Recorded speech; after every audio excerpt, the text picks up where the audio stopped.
Alright, what is up YouTube? It's your boy, Fighter Mage Cleric, and today we're going to start a new series. So the Undead Hunter was the last series we were working on. We've also got the Fighter Mage Cleric going, but we are going to start Bob Ross, the Cleric Ranger. Now, personally, so he's got to be a half-elf. Half-elf. Cleric Rangers have to be half-elves. You could also take a cleric to level 29 and then, as a human, duel them to a ranger, or probably the other way around would be better. I'm not sure why you do that. You just rather get in Icewind Dale both classes to level 30. So, cleric ranger, I think Bob Ross is... He's not lawful good because he's a lot more... He's too flexible, right? And he's not chaotic. Maybe. Well, let's go with chaotic good. I think Bob Ross, would smile at that. And then we just got to, Bob Ross, really intelligent, really wise person. Let's just give him 18s across the board. This is a SHEL1I run. This is not a joke. He's got to get through that early game, and he's got to do it in melee, because, look at this, only ranged weapon that Cleric Rangers get access to is the sling. The sling is functional, it's not as bad as darts in Icewind Dale. Actually, I'm not sure if darts are really all that bad. I've never played with them. I'm just assuming from Baldur's Gate 2. Anyways, they pale in comparison to arrows, as far as ranged weapons go. And as far as melee weapons go, overall weapons go, flails, morning stars, and maces. And so that's what we're going to go with.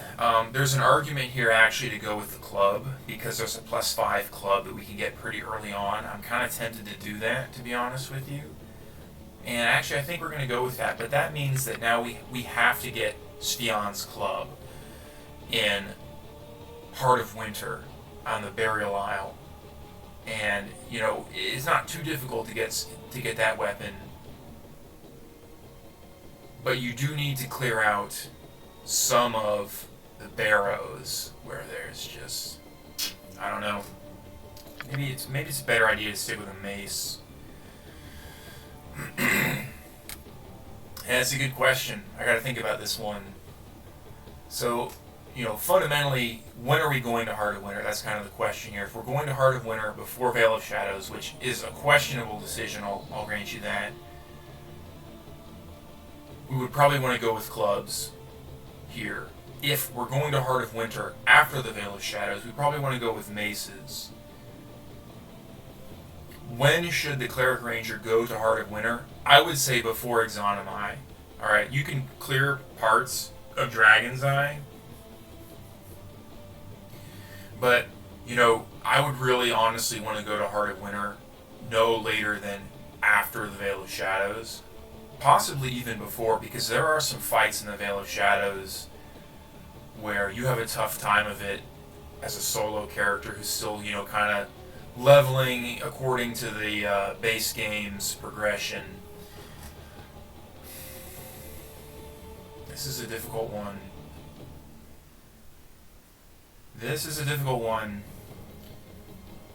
Honestly, let's just go with maces, because we'll just pick up club proficiencies. Alright, as far as priest spells go, for level 1, I'd say we want to pick up Doom. That'll really help us in our early clear. And then, what else do we want to pick up here? But definitely a Bless. Bless is useful. Probably just a Cure Light Wounds, That's what we'll do. Now, here's a good question, and I really think the answer to this question is either going to be goblins or skeletal undead. Well, I actually probably should say it's probably going to be goblins. Goblins would help us with our early clear the most, because we have to clear Goblin Bridge. It would also help us with the rest of the game the least, because goblins are the weakest enemy in the game by far.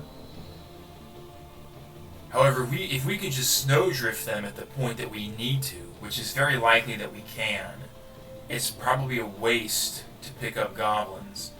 And in that case, we would want to pick up, Yuan-Ti is a good idea, but we're honestly probably going to go to Heart of Winter before Exonimi, before we really start fighting a bunch of serious Yuan-Ti in the lower levels of Dragon's Eye.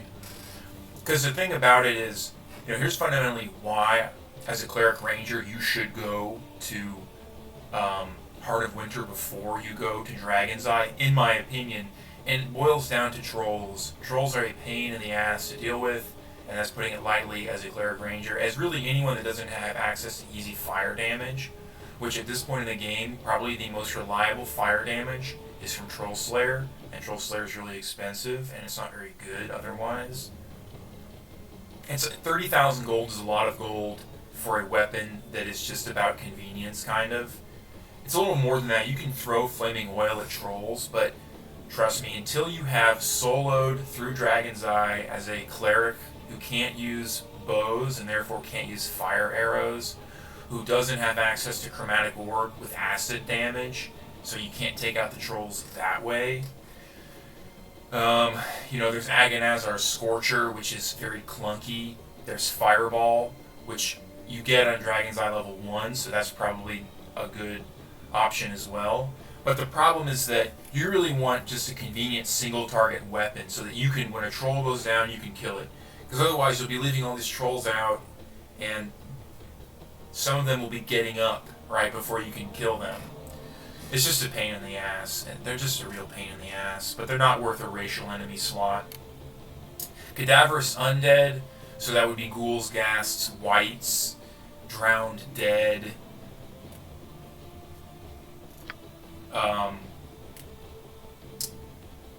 zombies. Is this worth a racial enemy slot? It's questionably yes. It would certainly help on the Burial Isle, although personally, in my opinion, Barrow Wights are the more dangerous melee fighters amongst, the enemies on the Burial Isle. Barrow Wights being the skeletal undead. Obviously, Wailing Virgins and the Polar Bear Spirit are the most dangerous enemies for a Cleric Ranger on the Burial Isle. So Cadaverous Undead, kind of a waste. Giants. Now, Giants, this is also honestly a good racial enemy to pick. Not because there's a ton of Giants, but because they're a pretty tough enemy for a melee fighter. They deal a lot of damage, probably 1d12 if I had to guess, with strength bonuses. So they can just deal an astronomical amount of damage to you. We've gone over Goblins. Lizardmen. Lizardmen are a good choice, but not a great choice. So the biggest danger about Lizardmen is Lizardmen Shaman, because they have access to Dispel Magic. And if you get Dispelled in this game, you're in for a tough time. Which is another reason not to go to Dragon's Eye when the Dispelling begins until you've cleared Heart of Winter, or as much of Heart of Winter as you want to clear. So Lizardmen, honestly, kind of a waste. Orcs are even more of a waste than Goblins. I can't think of a single reason to actually pick Orcs. In all honesty, it's not gonna help you clear Orc Cave, because +4/+4 doesn't help you against 4 Orcs and you're a single, martial class. Salamanders, this is another one that in my opinion is a waste. Yes, there are some areas in the game where there's a significant number of Salamanders, Dorn's Deep being one, Wyrm's Tooth Glacier being another. However, Salamanders are not frightening melee fighters. The hardest thing about Salamanders is the fact that they've got a permanent Fire Shield or Fire Shield Blue on, right? So Frost Salamanders will deal ice damage to enemies striking them in melee, cold damage, to enemies striking them in melee, and then Fire Salamanders will deal fire damage to enemies that strike them in melee. And so that's really the most difficult thing about them, and to counter that, you just cast Protection from Cold, or in the case of a Cleric, you would cast Protection from the Elements, Protection from Fire. It's just kind of that simple, right? Entropy Shield. All those things are much better than picking Racial Enemy. Skeletal Undead. I would say that if you are planning on going through the Veil of Shadows before you do Heart of Winter, either this or Spectral Undead would be your best choices. Now, as a Cleric Ranger, you're really lacking in melee. Not in melee. You're a Force of Destruction in melee. But you have Animate Dead, and you're lacking in range, which means enemies like Ghasts can be a real pain. Cleric can potentially be a real pain, but with Animate Dead, compared to how much of a pain those enemies are to, say, an Undead Hunter, it's not even the same ballpark. So it's either, if you're going to the Veil of Shadows, Spectral Undead is also another good choice. And honestly, Spectral Undead is probably the best choice as far as the entire game goes in terms of enemy. I mean, there are some places where there's Skeletal Undead that are really strong. Bone Golems, Bone Golems. But Spectral Undead takes care of Lesser Shadows, which are a benchmark. And if you're going to the Veil of Shadows as a martial class, the question is, can you fight Lesser Shadows or can you fight Yetis? You have to be able to fight one of those units. You have to be able to 1v1 one of those two. Alright, if you're going to go to the Veil of Shadows as a martial class. The viability of a martial class for a SHEL1I run hinges on two factors. Can you get to Kuldahar? And can you fight 1v1 a Yeti or 1v1 a Lesser Shadow? It's just that simple. So Spectral Undead is a really good choice. It deals with Lesser Shadows. It deals with helps you against Wailing Virgins, although what will help you the most against Wailing Virgins on the Burial Isle is honestly protection from magic energy, which you don't get as a cleric. As a divine caster, you have to have arcane casting ability, and I think it's level 5 is when you, or is it 6? It's one of the two, 5 or 6. I'm pretty sure it actually might be 6. Yeah. Anyways, it's fairly advanced, and I believe that either Kieran or Edion sells scrolls for it. Almost certainly one of them does. So, but you need to be an arcane caster to use them, which means that, Spectral Undead, Racial Enemy, not going to help against Wailing Virgins because you really want magical energy immunity, magic damage immunity at that point. Hand of the Seldarine, so after you beat Dragon's Eye, you come back to Kuldahar, you find out some plot-relevant things that push you to this place called Hand of the Seldarine. It's a big tower, and it's full of it was the site of a battle between elves and orcs, and there's a little bit more that goes into it. Why are the orcs there in this elven tower, sieging it? And so at this point, it's full of Spectral Undead. I think 99% of the enemies, I honestly, maybe there's some non-spectral enemies in there that I'm thinking, maybe a handful of them, but over 99% of the enemies in Hand of the Seldarine are Spectral Undead, with I think a couple of Skeletal Undead. Yeah, there's some Skeletal Undead in their Bone Golems, but vast majority is Spectral Undead. So very good choice there as well. Now spiders, this is just a complete waste. All right, it's not as big of a waste as picking orcs is, but the only dangerous spider in the game is really the sword spider for a solo character, especially on Heart of Fury mode. But at the point that you reach sword spiders, you have options, and you've got summons as a cleric ranger. So, and probably as a ranger too, to be honest, if you're making it to Dragon's Eye, you better be a level 15 ranger. It's probably the second worst racial enemy to pick. I would say, trolls are definitely down there as well. Because the biggest problem with trolls is fire. Dealing with them with fire damage.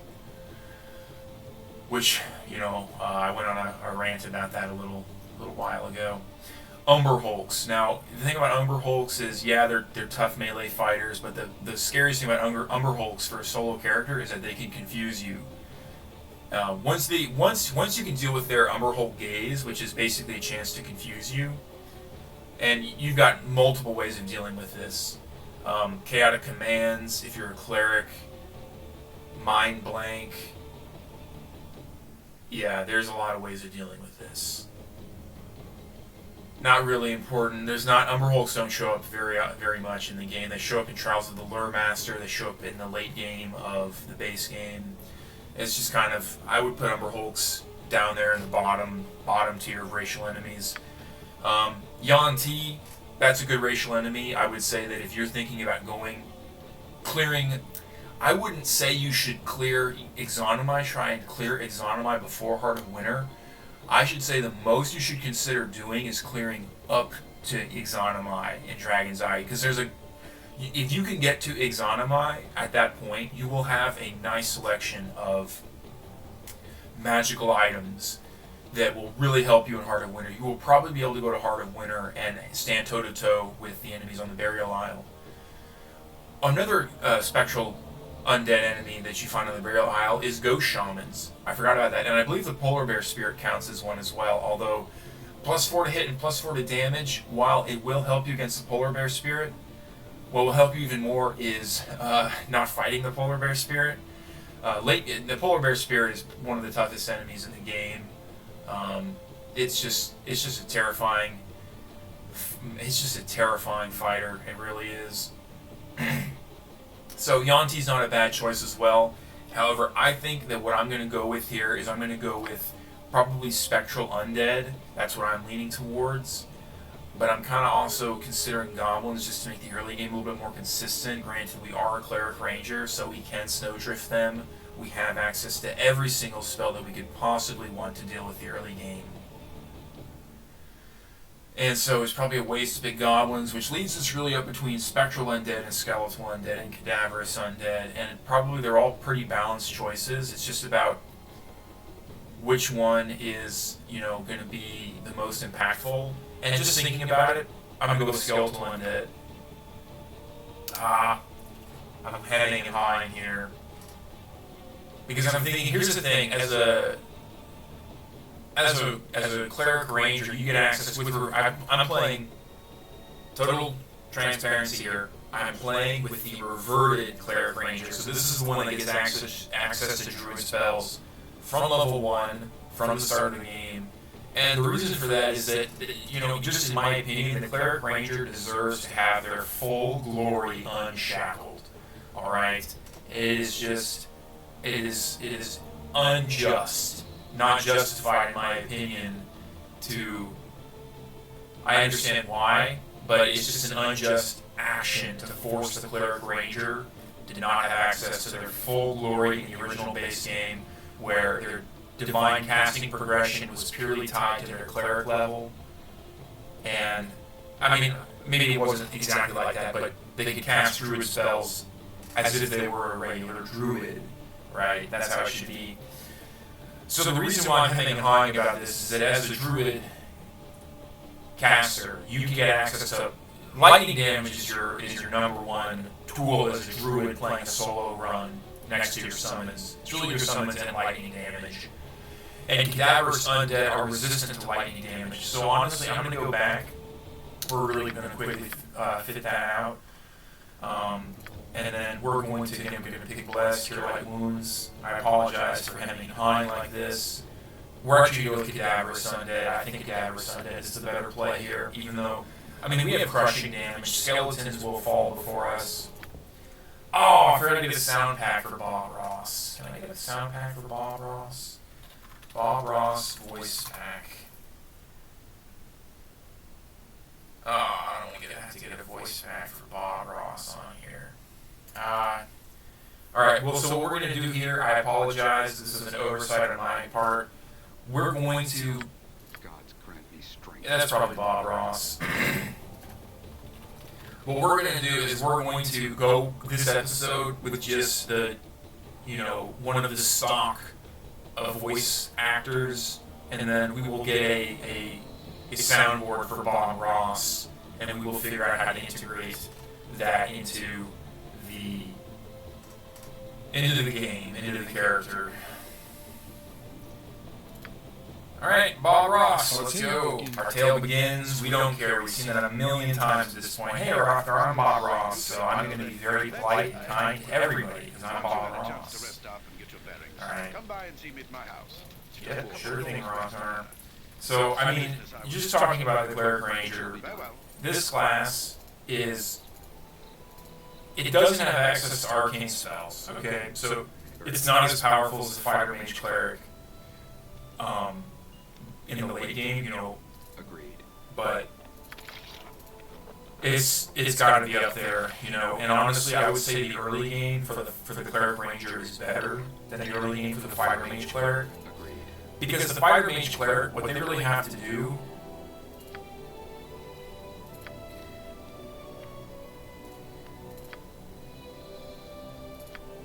what they really have to do to the Fighter Mage Cleric is, and you'll see this in the episode 1 of the Fighter Mage Cleric series, it is just animate dead plus just prayer plus, you know, recitation when they get it. And it is a slog, man. I mean, it's a real slog.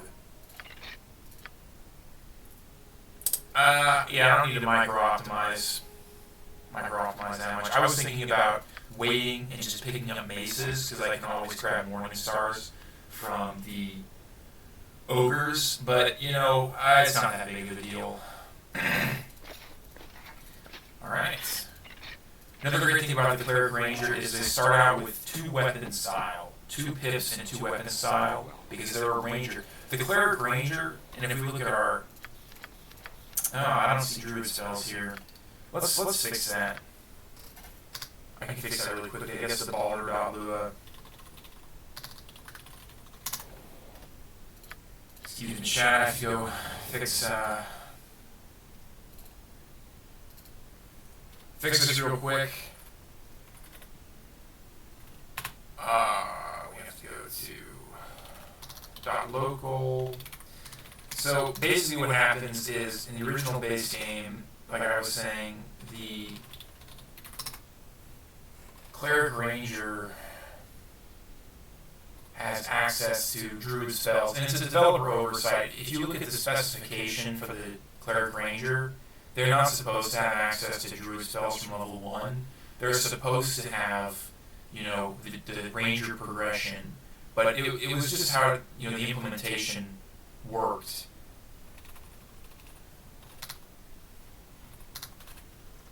I think that what happened personally, if you ask me what happened, my best guess is that the game was like, Cleric comes first, so we check, oh, this is a Divine Spellcasting class, and they're a Cleric, so they get access to level 1 Divine Spells.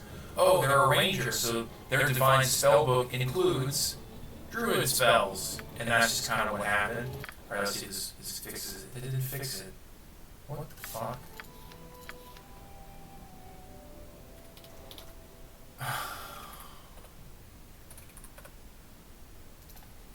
This is annoying.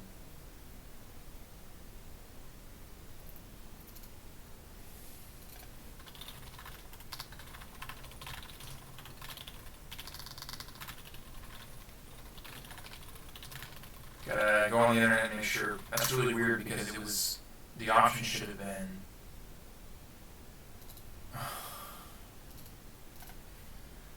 IWE how to fix Cleric Ranger spellbook.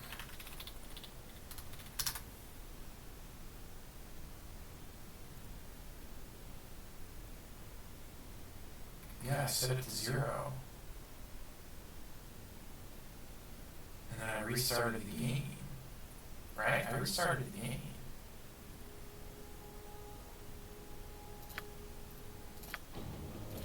Why does this guy not have access to Druid spells? Maybe it's because he was created before the option was turned on. I don't know why the option got turned off, so we'll just have to try and recreate him. I don't know how the option got turned off. There's an option in the Baldur.lua file to revert to change. Just set a 1 to a 0 on the right line. I think the line is like High Cleric Ranger spells or something like that.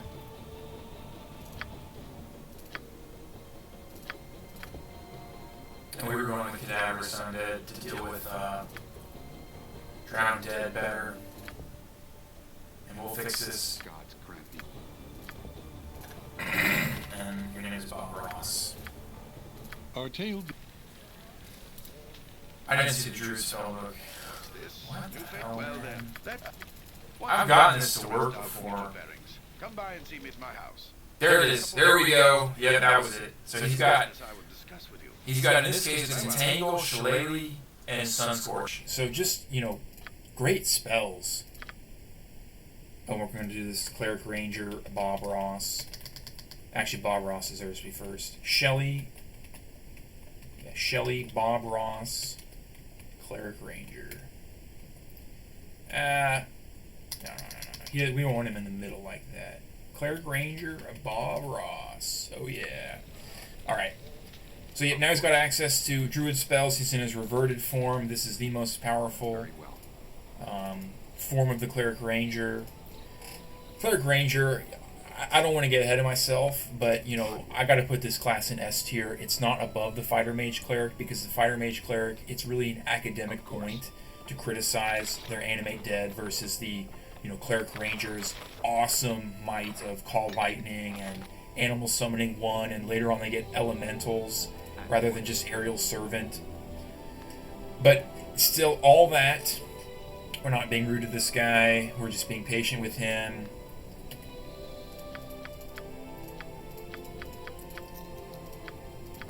It doesn't hold up. I will grant you that, yes. Yeah, we're just gonna pick up 2 Morning Stars here. And I think what we're going to do here is I think we're going to clear the Veil of Shadows before we go to Heart of Winter. That just gives us a little bit more gold and a little bit more experience,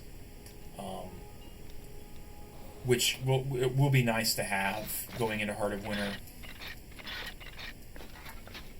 Because I think our plan here is to actually fight our way through the Burial Isle and grab Sfion's Club. I think that's what we're going to be doing. So we're intelligent enough that we can convince old Jed to just, you know, lay off the sauce, cut back. But what we're going to do here is we bought the bottle of wine just for habit, right? So we can say here is, why just do it without liquor, right? And then if you're smart enough, you'll have this pretty long-winded response, and he'll be like, oh, I never really thought about it like that. I'll try to, you know, cut back even though I'm an alcoholic, and that's not how crippling alcoholism works, you know? Yep. Alright, what kind of dreams? Yep, Jonan, you're having dreams, brother.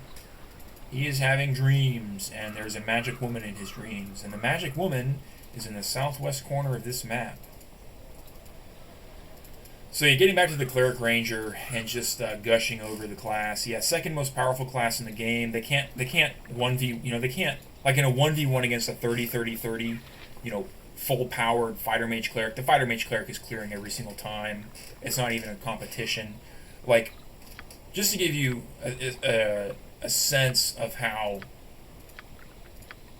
powerful the Fighter Mage Cleric is at that point, the Burial Isle is like child's play. The Burial Isle is like a bunch of beetles, like, honestly. And I'm not talking about summoning, you know, just to a full buffed and ultra buffed Fighter Mage Cleric. Black Blade of Disaster, Tensors, Impaste, all the protection spells that they need, Entropy Shield.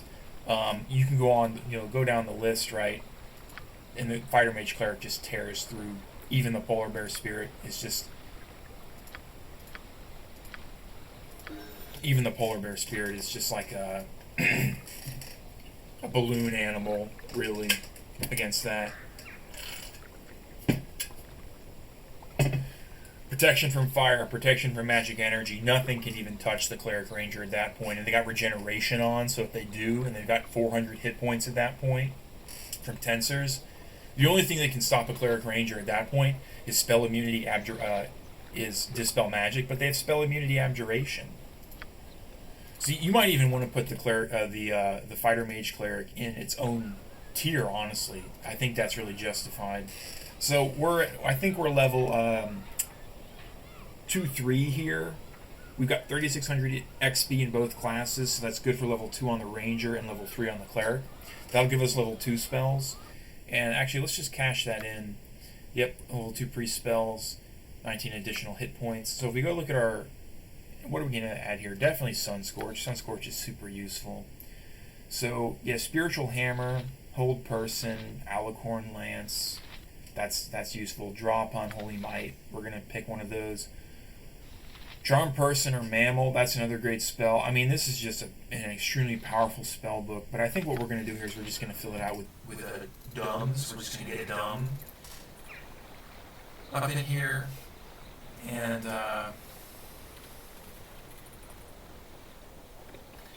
that's just what we're gonna do.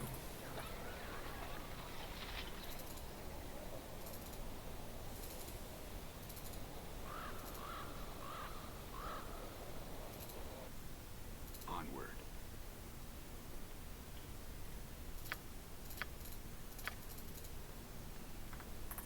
Gonna go slap some needles around. Once.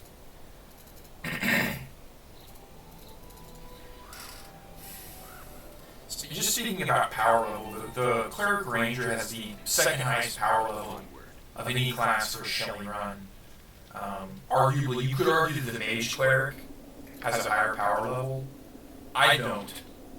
And I don't for one reason, and that is that the Mage Cleric's early game is so miserable. As a Mage Cleric, what you're going to be doing here is you're going to be walking into this corner, and you're going to be slinging bullets at these beetles until they go down. That's just what you're going to be doing. So these beetles have armor classes -2. We have a Thaco of 15. So that thing is actually kind of difficult. So what we're going to do here is we're going to doom the beetle. We're going to heal ourselves.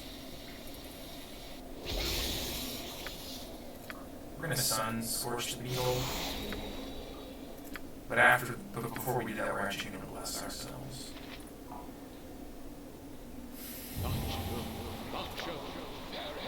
For a moment, I was in that. I just finished the Undead Hunter series. We, unfortunately, Arthas just did not have the ability of Sir Lothair, and he was greedy besides. There we go, another level up. We're going to cash it in for Ranger level. Get another proficiency. We're just going to grab 2 weapon style here. By the time we're level 9, we'll have 2 more in Club or Warhammer, probably Club. Yeah, probably Club. What else do we get? Just proficiencies. Yeah, that makes sense. And then let's just try and fight this guy. So yeah, these beetles have an armor class of -2, which means we need to hit. We need to roll a 15 or greater to hit. That gives us a 30% chance to hit if you work out the math. All right, 15, 16, 17, 18, 19, 20. There's six outcomes, events where we hit, and there's 20 possible outcomes. 6 over 20 is 0.3.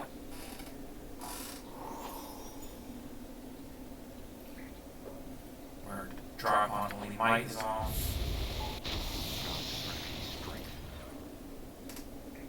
I believe this is every 5 levels when draw upon Holy Might gets you. What is it? Every 3 levels of the caster. Okay, yeah. So I think at level 6 is when we'll get that next attribute bonus.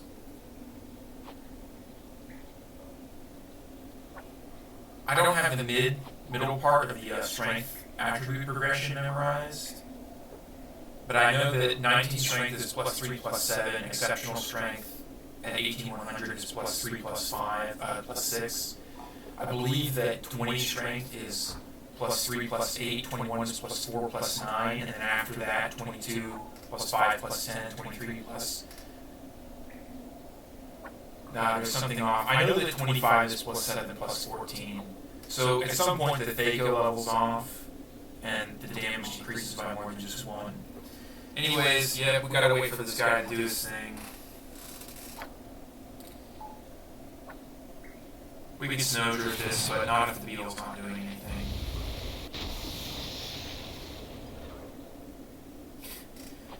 There we go. Come on, Bob. Get something done here.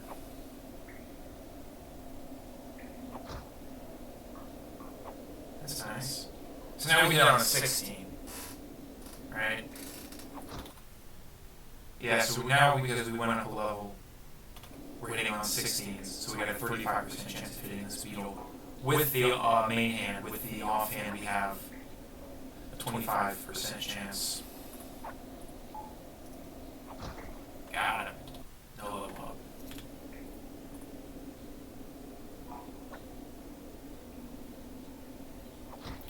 Now imagine if you were a mage cleric or a cleric mage if you want to be precise, and you were just sitting in the corner over there,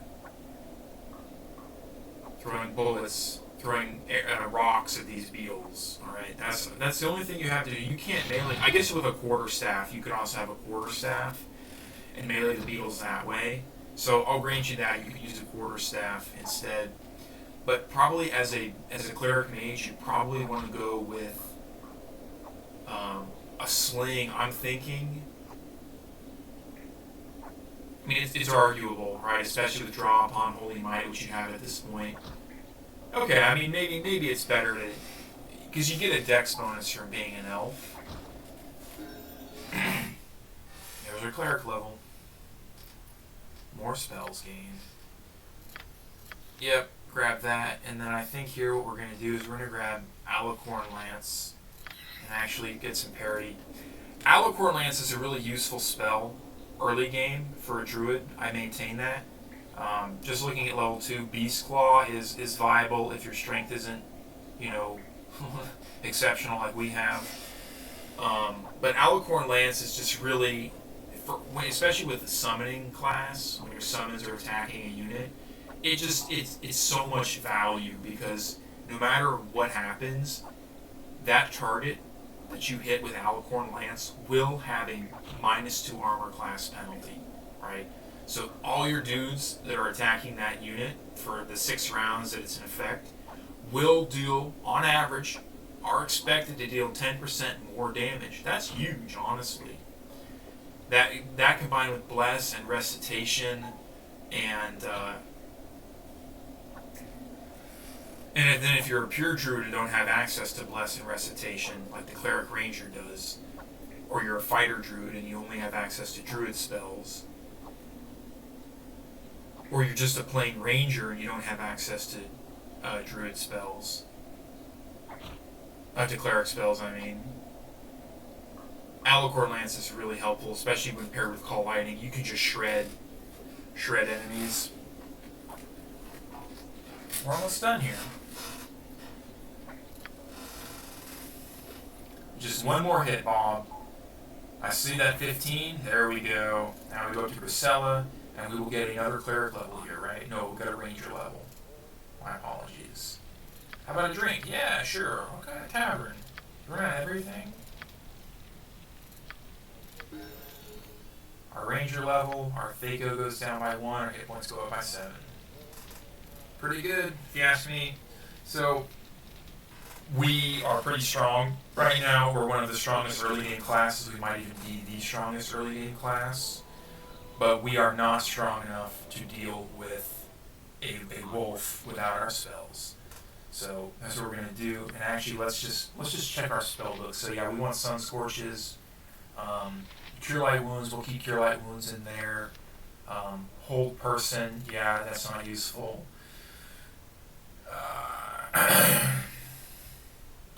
I think this looks good to me. So we have a 0 armor class. I forget what the Wolf's Thaco is. I'm pretty sure it's pretty decent. Maybe 12 is probably what its Thaco is. And we got 18,160 XP. So we're following the route. We're gonna kill this wolf. Turn the quest into Apsel. Unfortunately, because we are a cleric ranger, we will not have enough experience for summons at this point. We will need to kill a few goblins.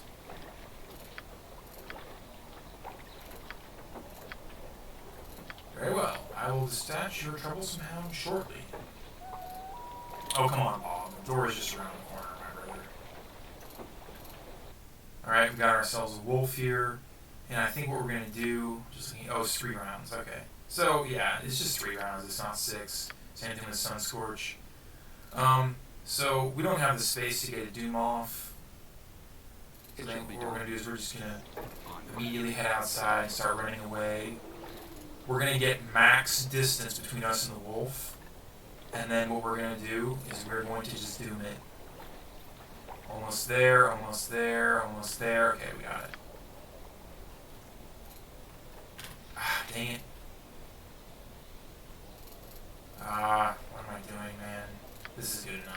it still will get at least one chance to hit us. I was afraid of that. Alright, well now we're going to pull him over to the Snowdrift Inn because we're just going to Snowdrift this. If you've seen Undead Hunter, you know that this is what you do. You find a place to rest, and I don't want to cast anything right now because if I blind the wolf, then I feel obligated to fight it one-on-one. I probably could have gotten blessed off now. I'd rather try and go for Sunscorch. Blinded, nice. So this is huge. I mean, that is just a huge swing for us, and that's one of the reasons why Druids have such a huge, consistent early game. You blind the wolf with Sunscorch, and it just goes down. It's a massive swing. It's 20% less damage that the wolf is doing to you, and 20% more damage that you are doing to the wolf. Extremely, extremely strong. Especially when combined with things like Alicorn Lance, another, get some guaranteed damage off. He's saved, unfortunately, but now we have 3 rounds where we deal 10% more damage to the wolf. And the wolf goes down. Look at how easy that was. Look at how easy that was, chat. That was super easy. So we need to kill 1 goblin to get access to Animate Dead. And, that's not going to be such a big deal with snowdrifting.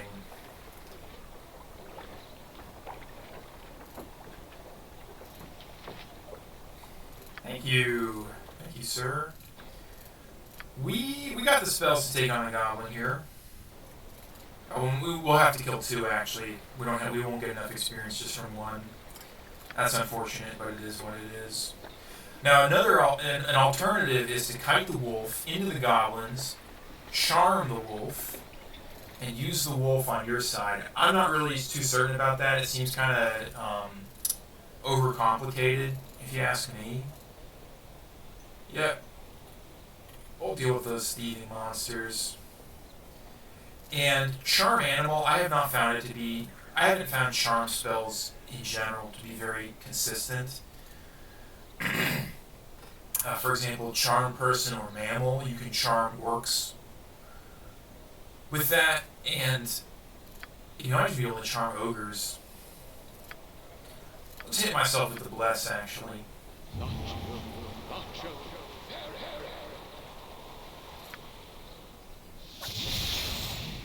Hit you with a Sunscorch. Nice. Alright. Now, we deal significantly more damage. We worked it out last night, and for 5 half, that's a lot of damage. If he hits me one more time like that, I gotta run. I probably should run anyways. He misses on a 17, but blindness isn't gonna last forever. Alright, I'm gonna run up here because I'm a little nervous.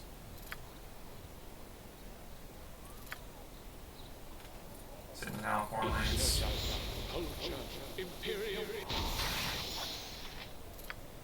Let's get a drop on Holy Mind off next time he attacks. So there's a little bit of skill here, and it's waiting for the enemy to attack and then casting your spell.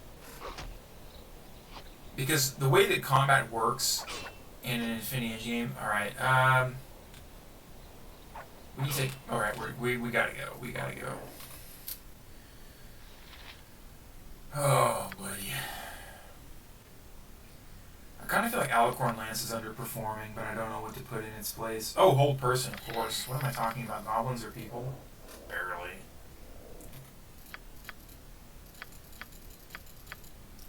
This is not a low turn count or low in-game time run, so... this is what it is, and that is we are trying to solo clear the game starting from level 1 on Heart of Fury mode without reloading. Alright, that is what this challenge is. Everything else is secondary to accomplishing that goal. Damn it, Goblin. Why'd you gotta high roll me like that?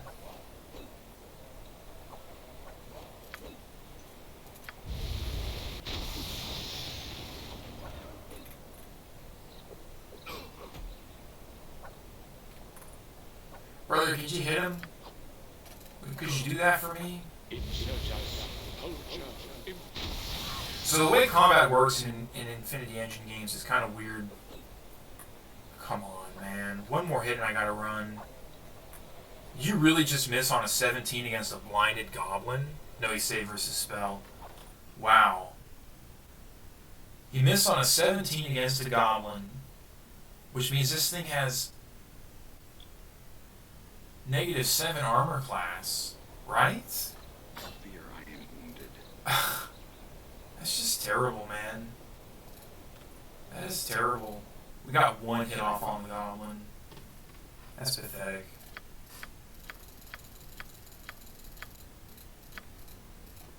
Whatever, we're just gonna hold person this stupid thing. Forward. Kite him around this structure because the enemy pathfinder, you can see it's just terrible. Honestly, look at it constantly picking, you know, basically better than gotcha. Alright, that's dead. That's a dead goblin. He's just got a battle axe, which we can't use. Axes aren't bad weapons in this game, they're just better.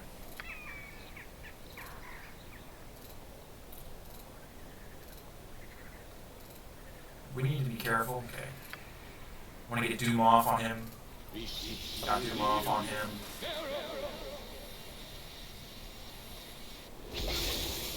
Goblin is doomed. That's great.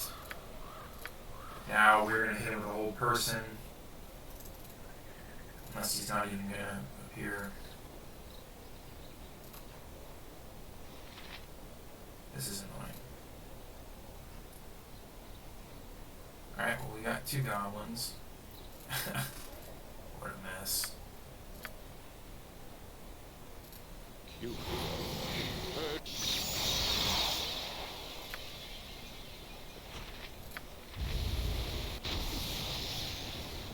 I think we can take out this goblin before this one hurts us bad enough that we have to leave.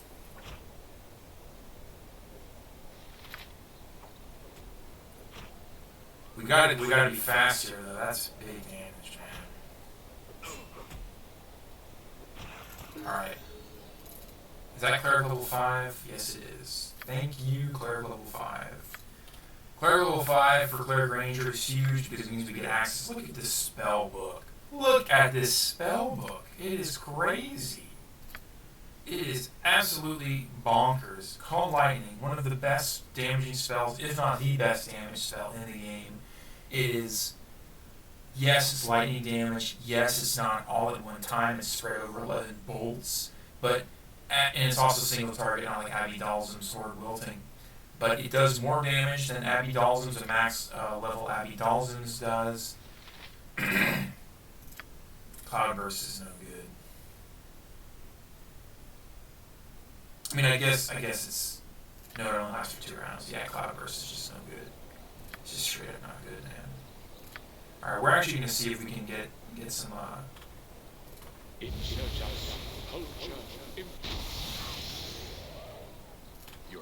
we blind him? Nope, we didn't blind him. So we probably should just run. We can always try again to blind him. Nope. Alright, there's literally no reason to be fighting that goblin like that. And, yeah, definitely want another hold person there. Alright. Just Cleric Ranger things.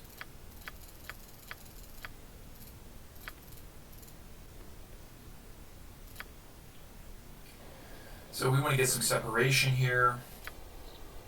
And we're just going to solo this goblin. Of course I had to miss.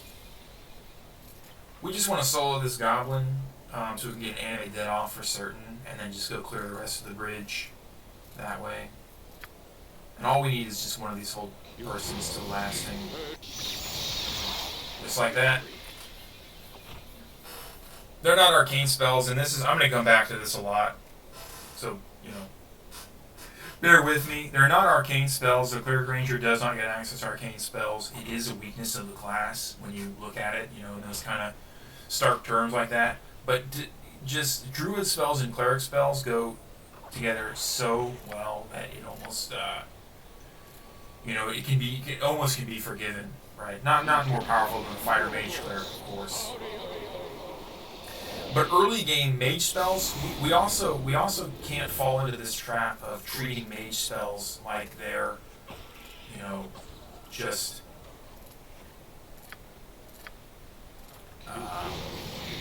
some superpower, right? Ooh, that was look at that. Look at what whole person did there. And I'm gonna squeeze off a call lightning here. No, I'm not. I'm gonna walk over here and squeeze off a call lightning. Call lightning also can actually, if you target, for example, let's say that I just walked in here and I only saw, maybe this goblin, and it's the goblin at the beginning, so before I fight anything else, I could get a call lightning off on him, and it would start hitting the other units in his vicinity without actually aggroing them. So the Druid has a very reliable and practical way of clearing this section, despite not being a great melee fighter. And look at how much damage Call Lightning does. 36 electricity damage. That's actually, damage that... Hey, Skeleton Archer, you need to come over here, brother. I'll get a bless off on all of us.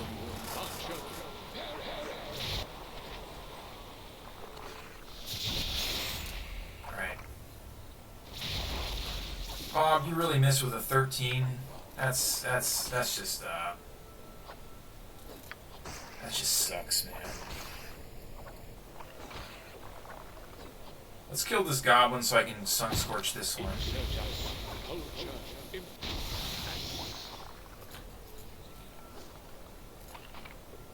Those guys should be held for a turn. This is not as risky as you think it is. Okay, well, whatever. It's not as risky as you think it is. These guys are really pushovers. They don't deal very much damage. I've never seen that goblin use that potion. I've never seen that happen before in my life. I knew it could happen, but I just never seen it. Onward. Let's get some work in.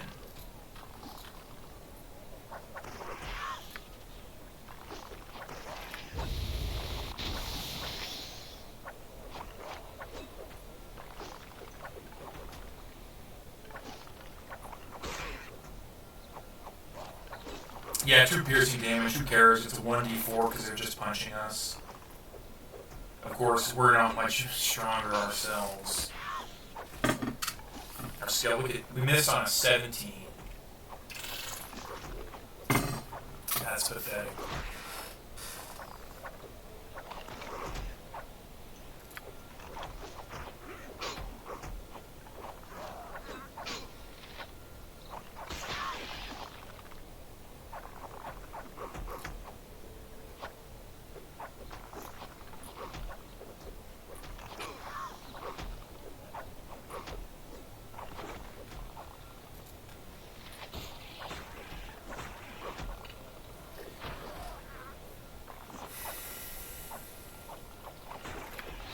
We're out of spells, which sucks. But, Onward.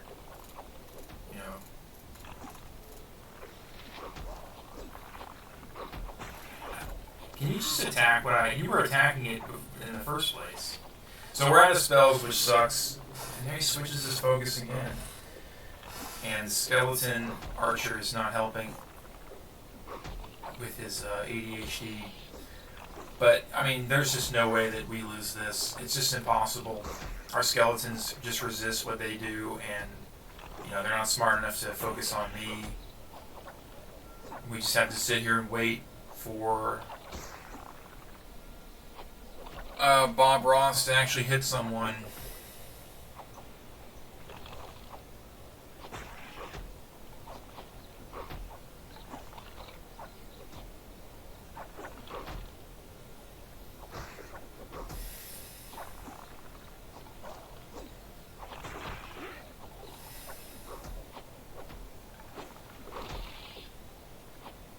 Just wait for Bob to roll that 18, 19, or 20. That is terrible. 15% chance. About time, Bob. About time, Bob.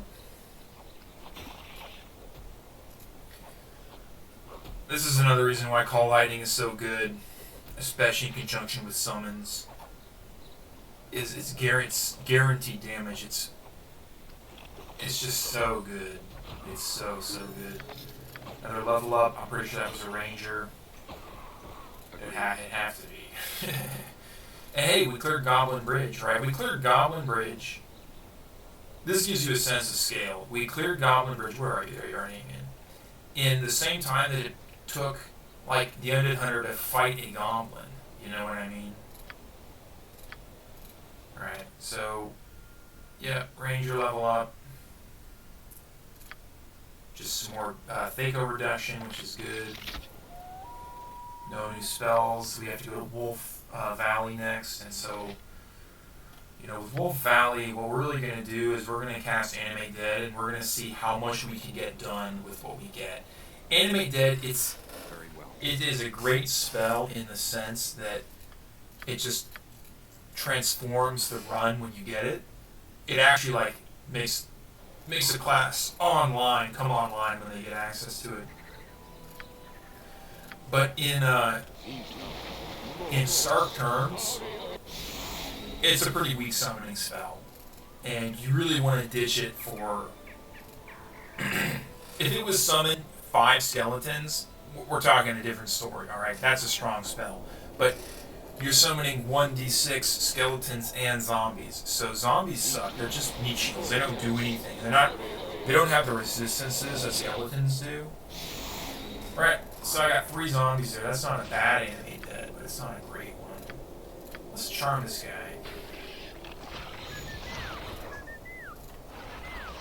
Oh, it's kind of odd how the game decides aggro works for a charmed unit. I think at that point I had a skeleton attacking the wolf, and so, you know, probably switched like that. But I've cast Call Lightning on my charmed units before, charmed orcs, and they didn't even care. They're like, "Oh, that's okay, boss. I understand. That was an accident." There are no accidents, chat. They're just subconscious actions.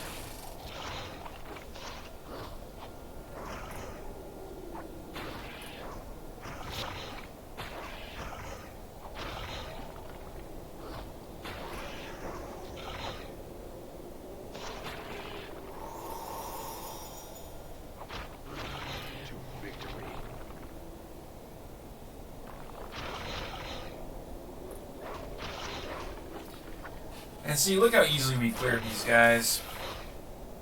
And what we're going to do now is we're going to set up, because we can't bring our summons with us through an area transition. They have to, the only way for a summon unit to go through an area transition is if they are targeting an enemy unit. Of course. Let's get all 3 of you. And they follow the enemy unit through the area transition. And so what we're going to do here is we're just going to kite these orcs outside, and we're just going to take them down. We're just going to take them down. This is just how we're going to do it. Now, personally for me, I would say this is one of my favorite parts of the run, because doing this as a druid specifically, right? As a cleric, it's just a slog, but as a druid, it is extremely fun. Okay, because you've got a chokehold in this part of the pass right here, right? And you just clog that chokehold with zombies and in a druid's case you don't have zombies, but with animals, right? Black bears and wolves, and you just call lightning down. You summon up a nymph. She calls lightning down as a 16th to 19th level caster. I forget exactly which it is, and that just makes it go so much faster.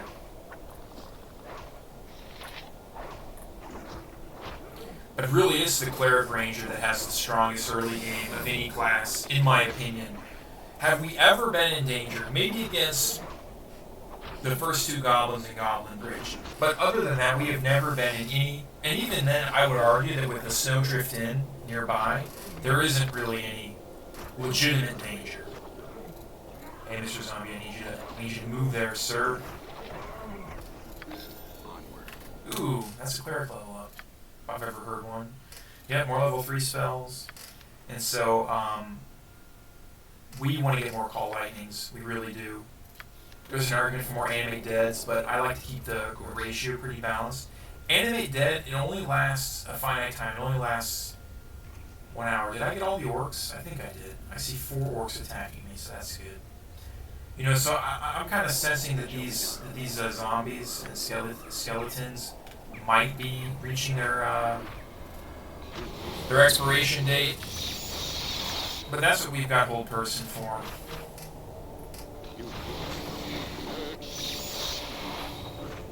Did you really miss all of them twice? That's sad.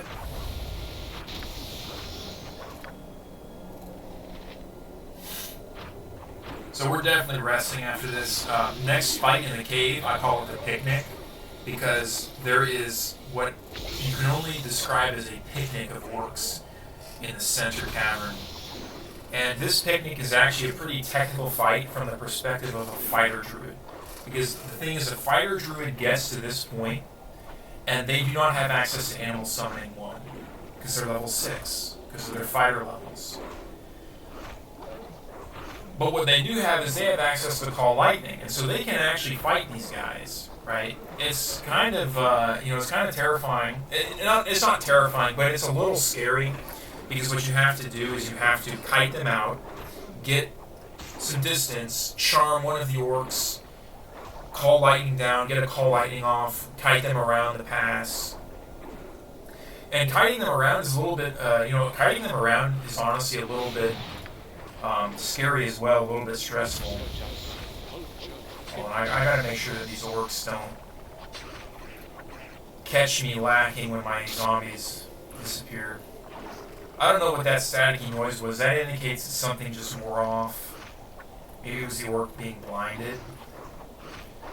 Come on, fellas. Let's get some work done here, okay? Bob, I know you got a low chance of hitting, but what'd you hit on there, Bob? I saw left hit. His left hit on a 19. Okay, so these orcs probably have, my guess is -5 Thaco, armor class. Sorry, if they had -5 Thaco, this would not be possible. All right, good. Orcs are not animals. Orcs are people. All right, but what the fighter druid can do is, so they have to clear everybody using charm person or mammal, and then they have to go. There's 2 orcs in the vanguard of the picnic, and you can pull them separately from the rest of the picnic. You can't do that because if you pull one orc from the bulk of the picnic, the rest get pulled. So you have 10 orcs on your hand, and if you just charge into the central cavern like a goober, like what we're gonna do here, because we have Animate Dead, so we actually don't want to charge into there like a goober, because then we couldn't cast Call Lightning, so we're still gonna pull them out. But I think we'll charge into them like a goober just to show, how many orcs there are. It's a lot of orcs, and I'm a little scared because there's several archers there. I think at least half of them are archers. But what I'm gonna do before I do that is I'm gonna cast Animate Dead, because I want to see what I'm working with here. If this is like a really bad roll, like a 1 zombie roll, which is the lowest roll you can roll, of 4 zombies, I'd really like it to be 4 skeletons. I'd like some skeletons in there, but 4 zombies is workable. I'm not saying it's great. Now, just check this out. So we're gonna meet the Vanguard first. He is part of the Vanguard. As a fighter druid, this is where I would click backwards, right? Or just click here, unpause, and he and his friend up there would come after me. I would kill them. I would go turn in the main story quest to Rothgar. I'd go give the supply list to Pomab, and that would be it. I would have enough experience for level 7 in Animal Summoning 1, and I could clear the rest of this cave out. But what we're gonna do, just look at this, right? You can see, and I don't want to go too deep in there, but there's 12 orcs, and it's just a lot. You don't have a prayer fighting all that straight up. You have to use, basically what I'm doing here. and they're all going to come just pouring out. Look at that. Look at that. I mean, come on, just look at that. You think you're fighting that? No, you're not. It's not happening. We got to start getting some old persons off here. Now, you might ask, you might feel like asking the question of, well, what happens if you lose? What happens if your zombies get defeated? Well, I have to run away. And what makes this consistent, reliable, and practical is that when I come back, I start here, and the orcs are all over here, so I can just cast Animate Dead. And, you know, it'll work out that way. So this is 2 orc elites, 5 orc archers, 1 orc shaman, and it might be 3 elites. I don't remember. And the rest of it are just regular orcs. There's either 3 or 4 orcs.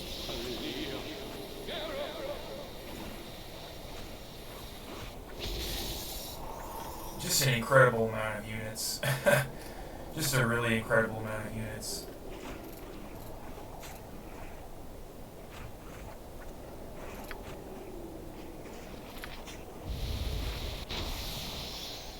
I want to blow him up because I need you to get over here and attack this guy. But as you can see, we are winning this fight. And a large part of it is that all their units are held at this moment. And also Call Lightning is helping very much too. Look at Call Lightning. Just look at how strong that spell is. Now I gotta be careful here because you can absolutely get trolled and surrounded and die here. It is absolutely possible for that to occur. No question. You know, I mean, just no question about it.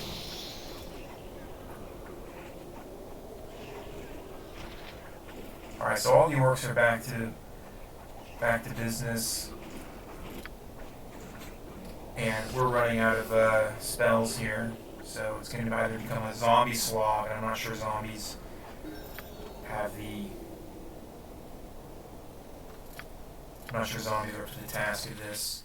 But we also get another ranger level. So that'll give us another point of Thaco. And here, what I think we do is... You know, so there's a good argument for Warhammer just because of the 2nd level cleric spell that summons a +1 hammer. But I think we're going to just go ahead. We got SHEL1I.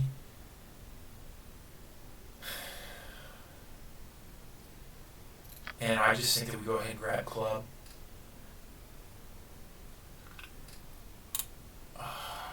It's a difficult problem, honestly. Club or Warhammer. And what it boils down to is, are we going to Heart of Winter immediately, or are we going to clear Veil of Shadows first? Veil of Shadows, it does have some risk associated with clearing it at this early part of the game. For example, there's some tough fights, right? Bone Dancer Mitos, he is not a trivial fight. And then later, deeper in the crypt, you know, when you get into imbued whites that are just throwing magic missiles at you, especially on this game mode where, you know, you take double damage, magic missiles don't miss. I'm pretty sure they cast 5 of them. And there's at least 3 fights, huge fights that are just really dangerous, right? Just fire arrow skeletons, another Bone Dancer that casts Stinking Cloud and can get you killed so fast.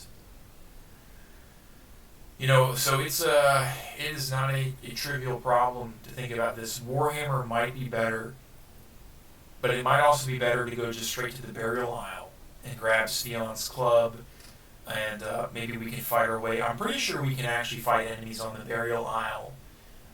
By the time we get there, we'll have Animal Summoning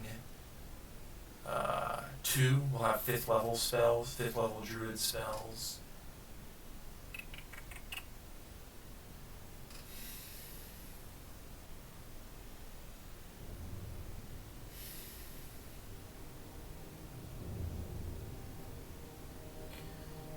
And you know, 1st level Druid spells at this point in the game, SHEL1I, or 1st level spells in general, SHEL1I is probably a pretty good choice. So I think we go with Club. We might have wanted to pick Hammer there, but I just don't know for a fact. So I'm getting a Doom off, right? I'm getting a Doom off on this guy because I really want to Sun Scorch him.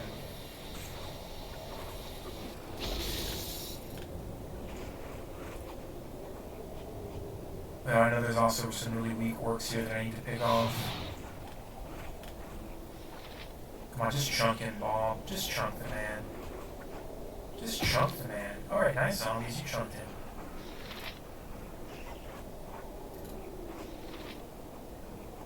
Well, this kind of sucks. There's 2 orcs near death. And we just lost a zombie. So now we have to retreat while being cognizant of... Yeah, that's right, buddy. You come up here and we can 1v1. We can tussle. We can tussle.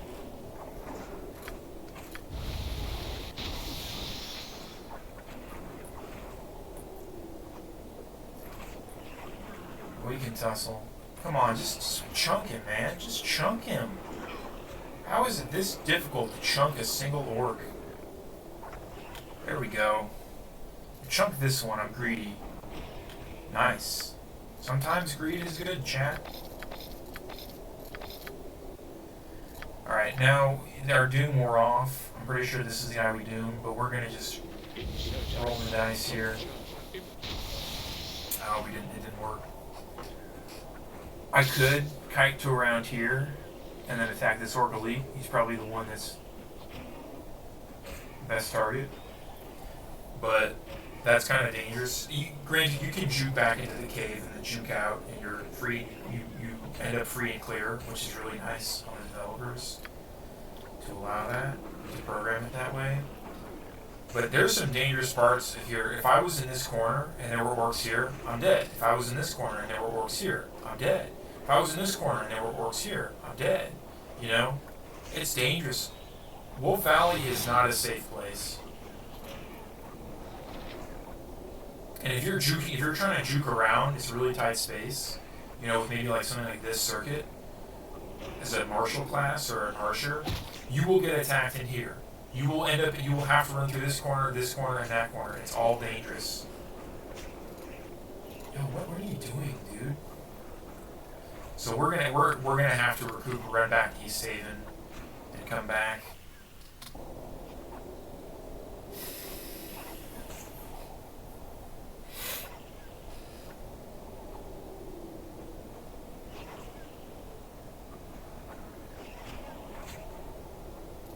I don't think we're not gonna be able to deal with the rest of this party. I'm pretty sure our zombies are pretty close to desummoning. I expect them to poof out of existence at any point.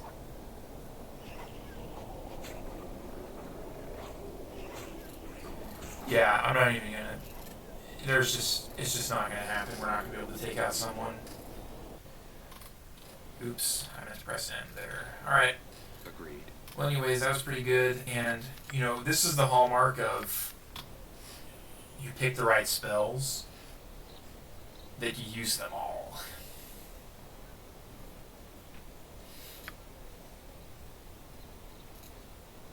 Now, could we sit here and heal back up to full? Yes, we could. Do we need to? No, we don't. Of course. So why waste the time? Now, the great thing about Wolf Valley is that you can rest in Wolf Valley and enemies won't spawn. At least, I've never had them spawn. It could be a situation like Veil of Shadows where it's just a drastically reduced % chance, but still a fine non-zero one. That's finite. However, I don't believe so. So yeah, I mean, you saw the zombies desummon there. They only last for an hour. It's been 8 since I've been in here.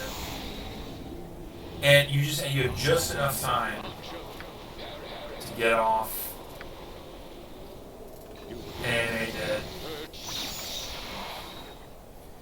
Alright, I know he's casting something, fellas, but we really need to focus on these dudes. I don't care about that curse. It doesn't matter when I'm hitting a held enemy. This is why Hold Person is elite. Hold Person is so elite because it is so consistent. All you have to do is get it off and micro your guys. They don't like to do it, but they will.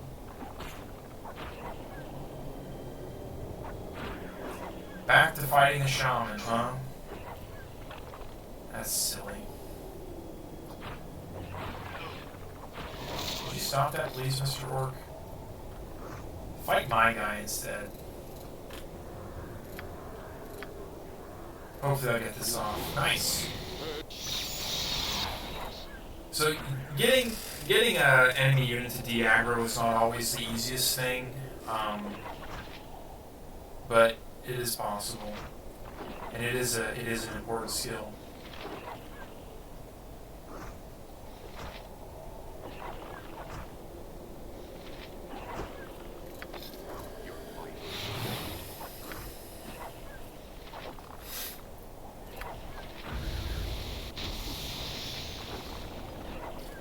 Let's just beat this Orc Shaman down.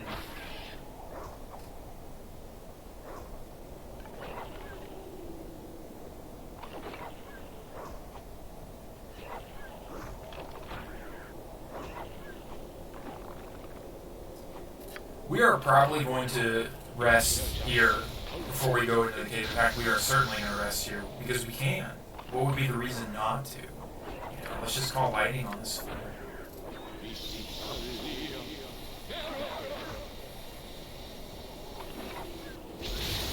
It's a thing of beauty. It's a thing of beauty, chat. Call lightning.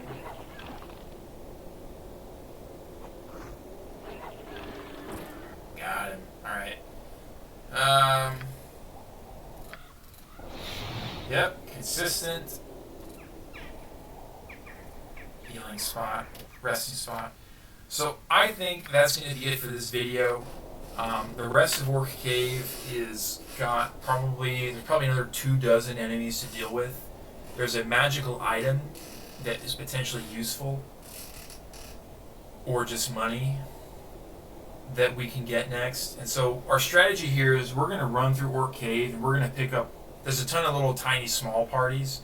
We're going to try to pick up as many of those as we can safely, without getting surrounded.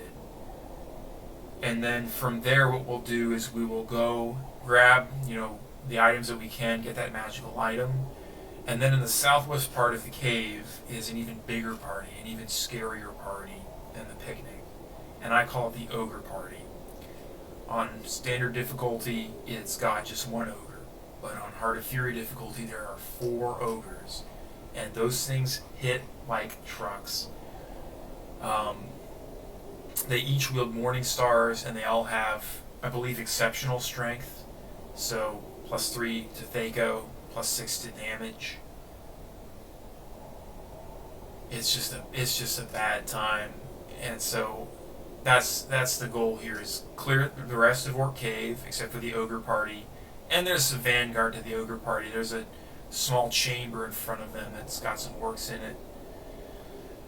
And really the only danger here is getting surrounded, okay? And that's what we really want to avoid, is getting surrounded. Anyways, like I was saying, that's it for me. That's it for this video. And, I really appreciate your view. If you like the content, make sure to like and subscribe. Please drop a comment below. And stay tuned for episode 2, when we clear out the rest of the Orc Cave, including the ogre party, which is an epic fight. One of the most fun fights, I dare say, even in the game. Alright, that's all for now. See ya.